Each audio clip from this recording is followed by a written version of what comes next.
Bukod sa Noche Buena items, kabilang pa rin ang murang bigas sa mga hinahanap ng mga mamimili. Kamusta na kaya ang presyuhan niyan sa palengke? Live mula sa Pasig City, may unang balita si EJ Gomez. EJ, magkano kada kilo? Igan, yes, tama ka dyan. No? Hinahanap talaga ng maraming Pinoy ang murang bigas pero nananatili pa rin mataas ang presyo na nabibiling bigas sa mga pamilihan. Sa kabila yan ng maraming hakbang na ginagawa ng ating pamahalaan. Dito nga sa Pasig Mega Market, no, ayon sa ilang tindera, nagsisimula na naman daw tumaas ang presyo ng bigas mula sa kanilang mga supplier. Hanggang ngayon, maraming Pinoy ang umaasa sa 20 pesos kada kilong bigas na ipinangako ng Administrasyong Marcos. Gaya na lang ni Nanay Lucy na arawan bumibili ng bigas para sa kanyang kantin.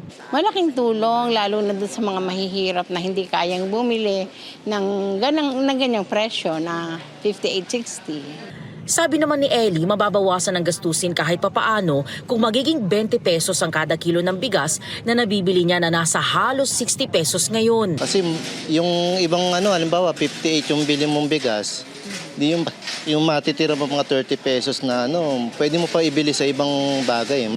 Pero ang 20 pesos kada kilo ng bigas nananatili pa ring pangarap sa ngayon. Sa ngayon, parang hindi na akong maasa na mangyayari yung 20 pesos na kilo . Sa 30 nga lang, hindi pa maabot . 20 pesos pa kaya per kilo. Ginagawa naman daw ng gobyerno ang lahat para mapababa ang presyo ng bigas sa merkado. Ang Executive Order No. 62, ibinaba sa 15% mula sa dating 35% ang taripa sa imported rice para maibaba ang presyo para sa consumers. Pero di raw yan natupad, ayon mismo sa NEDA o National Economic Development Authority. Dumami lang daw ang rice imports sa bansa at katiting lang ang naitalang pagbabago sa presyo ng bigas sa wholesale at retail markets. Sa datos ng Agriculture Department, ang presyo ng kada kilo ng bigas naglalaro sa mahigit 43 pesos hanggang mahigit 59 pesos depende sa klase. Dito sa Pasig Mega Market, ang ordinaryong local rice nasa 48 pesos hanggang 54 pesos, habang ang premium nasa 52 pesos hanggang 65 pesos ang kada kilo. Ang imported rice naman, ibinibenta sa 56 pesos hanggang 58 pesos kada kilo. Ayon sa tinderang si Ina, nagsisimula na nga raw muling tumaas ang presyo sa kanilang suppliers. Ang pinakamura naman na bigas na nasa 40 pesos kada kilo, tinatanggihan ng marami dahil sa hindi magandang kalidad nito. May chance po na mas pangit pa siya na talagang di mo na alam kung pwede mo pa ba siyang, mapagtsatsagaan mo pa ba siyang kainin o kung pwede pa ba siyang maihahain sa mga pamilya mo, gano'n.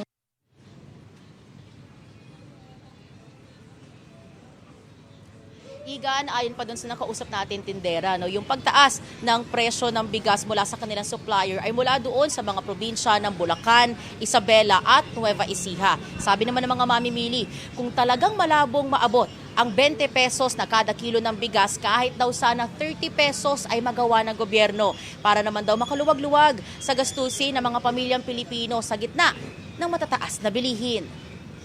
Yan ang unang balita mula rito sa Pasig City. EJ Gomez para sa GMA Integrated News.